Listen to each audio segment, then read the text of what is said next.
नमस्कार, मैं विलास उर्पड़े फिर स्वागत करता हूं आपका आपके अपने web news channel Supreme Power पर। दोस्तों, हम देश प्रदेश, आपके जिले और आपके क्षेत्र से जुड़ी खबरों को प्रकाशित करते रहते हैं, तो कमेंट कर हमें अपने सुझाव और अपने विचार जरूर साझा करें।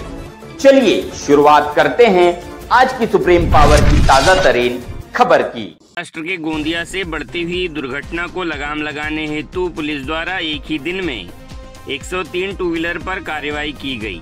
गोंदिया पुलिस अधीक्षक गौरव भामरे तथा डीवाईएसपी रोहिणी बनकर, पुलिस उप विभागीय अधिकारी मेयर वाहतुक निरीक्षक नागेश भास्कर, उनकी टीम द्वारा एक ही दिन में 103 टू व्हीलर जिसमें बिना लाइसेंस तथा छोटे बच्चों को भी पकड़ा गया तथा अन्य गाड़ियों से 1 लाख के ऊपर फाइन भी लिया गया। इस पत्र परिषद में रोहिणी बनकर इन्होंने इस कार्रवाई हेतु जनजागृति बढ़ाने हेतु दुर्घटना को लगाम लगाने की पत्रकारों को पत्र परिषद में बताया। इस अवसर पर वाहतुक निरीक्षक भास्कर ने भी बात कर फाइनल लेकर उन्हें छोड़ा जाएगा कहा। तोड़कर करेंगे तो फाइन जरूर लगेगा। महाराष्ट्र गोंदिया से सतीश पारधी की रिपोर्ट।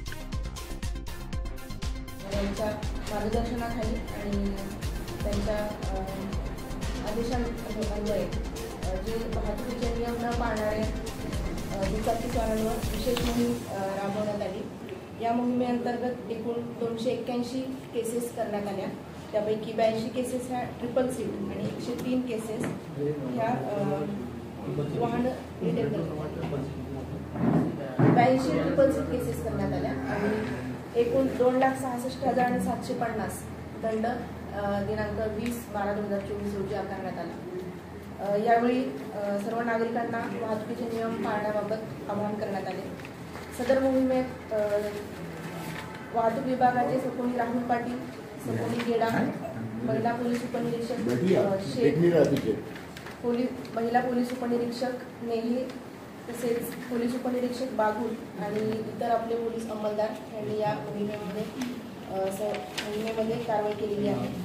आणि यावेळी नागरिकांना हेच आवाहन करण्यात येते की वाहतुकीचे नियम पाळावे। वाहतुकी अपघातामुळे एक नव्हे तर अनेक कुटुंब उद्ध्वस्त होतात आणि तो कधी घरून न निघालेला लॉस आहे। तर सर्व नागरिकांना आवाहन करण्यात येते की वाहतुकीचे नियम पाळावे आणि वाहतूक विभाग तसेच गोंदिया शहर पोलीस हे नेहमीच वाहतुकीचे नियम पाळले जाईल याबाबत प्रयत्नशील राहील आणि जे लोक त्या नियमांचं उल्लंघन करतील त्यांच्यावर नक्कीच कारवाई होईल। चालक आहेत तसेच वाहनांचे जे कागदपत्र आहेत ह्याची आपण व्हेरीफाय केल्यानंतर त्याचा आकडा आपल्याला मिळेल। 18 वर्षाच्या खालील मुलं हे पालकांच्या परवानगीने वाहनं चालवत आहेत आणि वाहतुकीच्या नियमांचं उल्लंघन करत आहेत त्यांच्यावर नक्कीच कारवाई आहे आता। आणि जे वाहतुकीच्या नियमांचं उल्लंघन करतील त्यांच्यावर कारवाई होईल। आणि जर आपण तरी नगर प्रशासनाशी समन्वय साधून जो आपला तो प्रॉब्लेम आहे तो आपण नक्की सॉल्व्ह करण्याचा प्रयत्न हायवे डिपार्टमेंट त्यांच्याशी आम्ही समन्वय केला, त्यांच्याशी पत्रव्यवहार केलेला आहे। जिथे गरज आहे तिथे स्पीड ब्रेकर लावण्याकरिता आपण पत्रव्यवहार केलेला आहे आणि नगर प्रशासनाशी पण आपण समन्वय साधून आहोत। जो आपला वाहतुकीचा मार्केट एरियामध्ये जो प्रश्न आहे त्याच्याकरिता ट्रेडर्स जे आहेत आपले ट्रेडर असोसिएशन आणि आपले सगळे त्यांचे आपण 2 ते 3 वेळा मीटिंग घेतलेल्या आहेत आणि त्याच्यावर आपण कारवाई करतो। तुम्ही सुचवल्याप्रमाणे बँकेचे जे आहेत बँक किंवा इतर जे अशा संस्था असतील त्यांचे जे मालक किंवा जे हे असतील व्यवस्थापक यांच्याशी आपण मीटिंग घेऊन त्याबाबत त्यांना ते नियमांचं और उसी दिन उसके सामने 1,500 का फाइन मारा। कंटिन्यू वहाँ फाइन मारना चालू है हर जगह सिटी में। आप 36 उन्होंने भी व्यवस्था करना, हॉस्पिटल के और उंगली करेगा कि वो दुकानदारी भी हटाओ, उनको भी पार्किंग की व्यवस्था करने को बोलो। आप तो एक दिन में मारा है उधर रास्ते के ऊपर।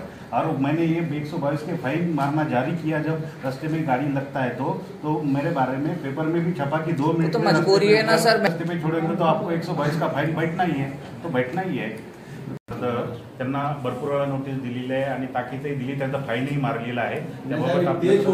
हो जाता है, अभी और स्ट्रिक्ट करेंगे। आपका जो फाइन नहीं है तो फिलहाल अपने पास फाइन मारने की व्यवस्था है। जो व्यवस्था है वो अपन फाइन मार रहे, उनको नोटिस भी दे रहे। जब जैसे वो गाड़ी लगाएंगे फाइन बढ़ता जाएगा। पहले फाइन 500 रुपये का होता है, दूसरा 1,500 का होता है, ऐसे वो फाइन बढ़ता जाता है। तो आप